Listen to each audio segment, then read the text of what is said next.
economia do Brasil nunca cresceu tanto quanto de 1969 até 1973. Foi uma média de 10% ao ano. Mas foi um crescimento com o endereço certo. Ficou muito famosa a frase do então ministro da Fazenda, Delfim Neto. Ele disse: é necessário primeiro fazer o bolo crescer, para depois repartir.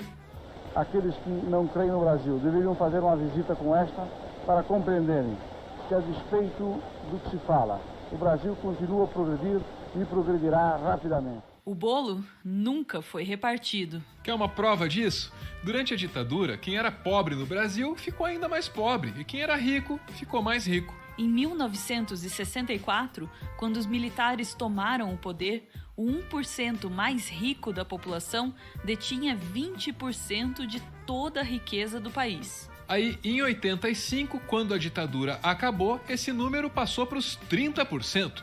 Uma concentração de renda nunca antes vista no país. Nos cálculos do economista Edmar Baixa, 70% do crescimento promovido pela ditadura ficou nas mãos de apenas 10% da população.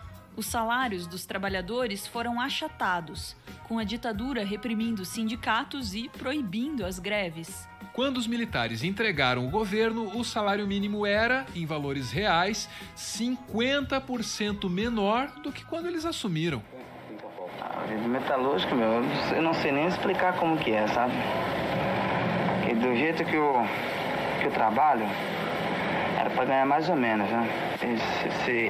Esse saláriozinho não dá pra... Você faz o quê? O Brasil Democrático demorou 30 anos para corrigir isso e colocar o salário mínimo no mesmo patamar do início da década de 60. E se você acha que o problema do Brasil é a educação, saiba que ela começou a ser sucateada justamente pelos militares. No governo de João Goulart, a legislação previa que a União devia investir pelo menos 12% do PIB em educação. A Constituição de 67 eliminou isso. Os investimentos caíram e chegaram a apenas 5% em 1978. O resultado foi que faltaram professores. Os salários e as condições de trabalho deles pioraram muito. O magistério deixou de ser uma profissão cobiçada pela classe média e o regime passou a contratar professores sem qualificação.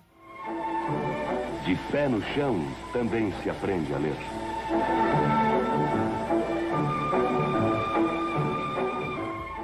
Os militares promoveram o milagre econômico às custas das classes mais baixas. E endividando muito o país, tomando empréstimos no mercado internacional. Não dava para ser diferente. A dívida externa explodiu na década de 80. Ela foi de pouco mais de 3 bilhões de dólares em 1964 para 102 bilhões em 1984. E ainda ajudou a criar um bicho bravo e galopante, difícil de domesticar.